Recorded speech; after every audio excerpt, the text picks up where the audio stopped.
First നമ്മളൊരു 30 diameter ആയിക്കൊണ്ട് ഒരു സർക്കിൾ വരയ്ക്കണം. എന്നിട്ട് അതിനെ ഈക്വലായിട്ട് 8 ഈക്വലായിട്ട് ഡിവൈഡ് ചെയ്യണം. എന്നിട്ട് അതിന് ഓരോ പോയിൻറ്റ് മേലോട്ട് എക്സ്റ്റെൻഡ് ചെയ്യണം.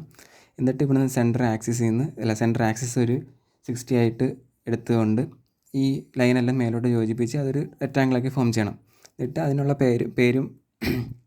പേരിടണം. എന്നിട്ട് ഇനി അടുത്തത് ഒരു പോയിൻറ്റിൽ XYയിൽ ഒരു പോയിൻ്റ് ഇട്ടിട്ട് അവിടെ നിന്നൊരു 30 ഡിഗ്രി മാർക്ക് ചെയ്ത് അതൊരു സ്ട്രൈറ്റ് ലൈൻ വരയ്ക്കണം. എന്നിട്ട് ഈ ലെങ്ത് വെച്ചുകൊണ്ട് ഇവിടെ സ്കെയിലിൽ ഇങ്ങനെ നീക്കി പോകുമ്പോൾ ഇത് കറക്റ്റ് ആവും. അവിടെ വെച്ച് വരച്ചിട്ട് ഇത് മേലോട്ട് ഈ സംഭവം അതേപോലെ വരച്ച് വയ്ക്കണം.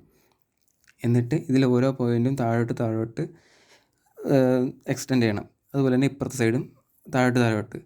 എന്നിട്ട് ഈ സൈഡിൽ നിന്ന് വീണ്ടും ഇതിങ്ങനെ എക്സ്റ്റെൻഡ് ചെയ്യണം. അപ്പം ഈ പോയിൻറ്റും ഇതാവും, മാച്ചാവും.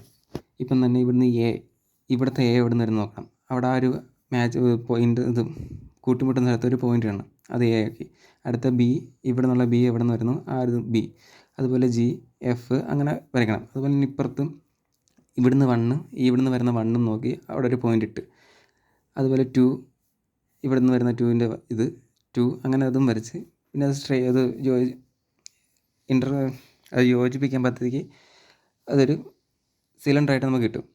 ഇനിയുള്ളതെന്ന് വെച്ചാൽ ഒരു XY ലൈനിൽ ഒരു പോയിൻ്റ് ഇടുക, അവിടെ നിന്ന് 45 ഡിഗ്രി എടുത്ത് താഴോട്ട് വരയ്ക്കുക.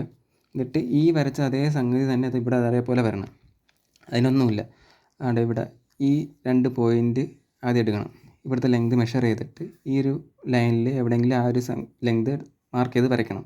എന്നിട്ട് ഇതൊരു റെക്റ്റാങ്കിളായിട്ട് കൺസിഡർ ചെയ്തുകൊണ്ട് ഇവിടെ ഒരു റെക്റ്റാങ്കിൾ ആക്കണം.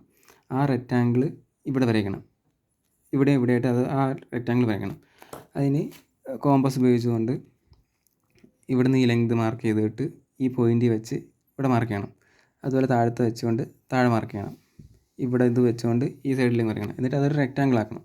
അതുപോലെ തന്നെ ഇപ്പുറത്തെ സൈഡും കോമ്പസ് ഉപയോഗിച്ചുകൊണ്ട് ഈ റെക്റ്റാങ്കിൾ ഇപ്പുറത്തെ സൈഡിലും ഫോം ചെയ്യണം. എന്നിട്ട് അത് പരസ്പരം യോജിപ്പിച്ച് പോയിൻ്റെല്ലാം മാർക്ക് ചെയ്യുമ്പോഴത്തേക്ക് ഇതേ സംഭവം തന്നെ ഇവിടെ നമുക്ക് കിട്ടും. എന്നിട്ട് വീണ്ടും ഈ ഓരോ പോയിൻ്റ് മേലോട്ട് എക്സ്റ്റെൻഡ് ചെയ്യണം. ഓരോ പോയിൻ്റിൽ നിന്നും സ്ട്രൈറ്റ് ലൈൻസ് മേലോട്ട് എക്സ്റ്റെൻഡ് ചെയ്യണം. അതുപോലെ തന്നെ ഈ സൈഡിൽ നിന്ന്. എന്നിട്ട് ഇനി ഇവിടുന്ന് ഓരോ പോയിൻ്റ് വീതം ഇങ്ങോട്ട് ഓരോ പോയിൻ്റിൽ നിന്നും ലൈൻസ് എക്സ്റ്റെൻഡ് ചെയ്യണം.